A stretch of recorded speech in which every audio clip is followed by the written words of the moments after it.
When hurricanes strike, the damage goes far beyond fallen trees and blocked roads. Our water supply, the very thing we depend on to survive, can also be disturbed. Heavy rainfall and flooding can overwhelm drainage systems, causing dirty water, often mixed with sewage and chemicals, to seep into waterways.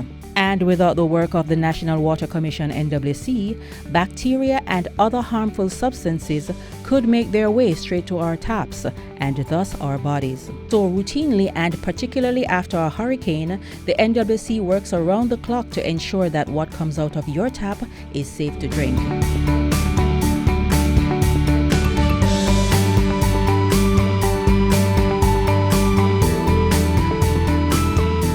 So what tends to happen with heavy rains, whether it's from a tropical storm or just a weekend of heavy rainfall, it scours or erodes slopes.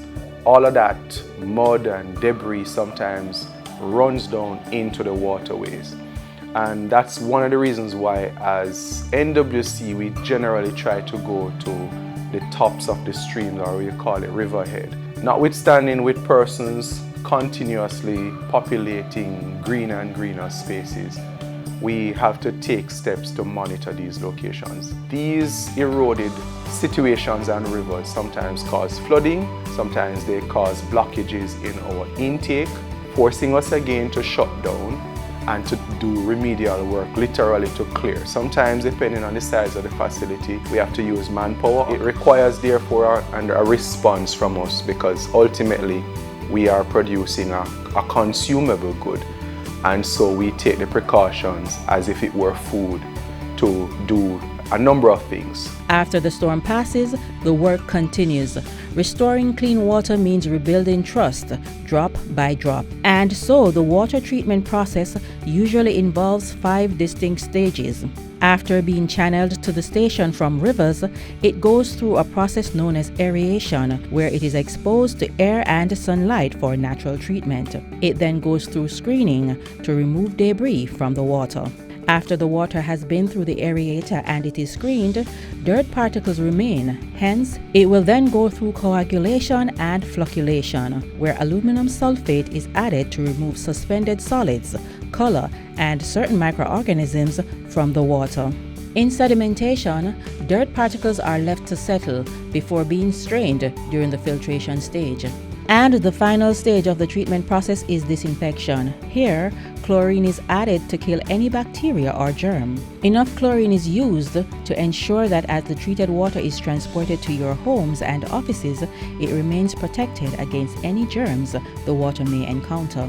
We also then go along the network and we take samples at different points just to ensure that the water quality is maintained. Why do we do this? Simple, because a water body leaving the plant could come into contact with a section of a broken pipeline or some other kind of contaminant.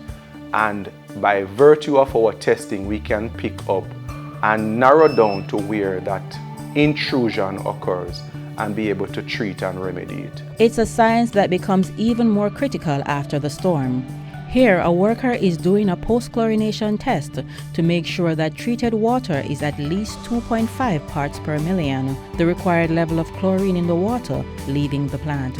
The NWC does several levels of post-disaster assessment. We check both sources and our facilities. So we look at the risk factors that could exist in the source area, whether the river has shifted course, whether there is a new level in terms of volume of debris, fallen trees upstream. We look for even animal contact that may have changed and whatever operations are close to.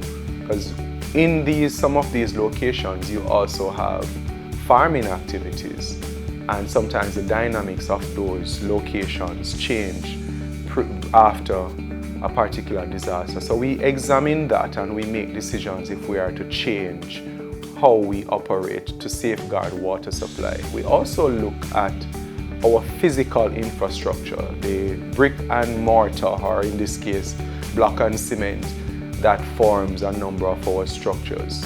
And we look at it for resilience. And of course, while the NWC works to restore safe supply, Jamaicans are urged to take precautions at home if in doubt. In times like these, when you're talking about a hurricane, we still say to customers, follow the guidelines of the Ministry of Health. So if the ministry says boil water, then that is an advice that as the regulator for the NWC's operations, they are within their remit to do so. And so we ask you to follow that. If they also give an advisory in terms of treating the water with further disinfection, then we encourage you to follow those guidelines as well.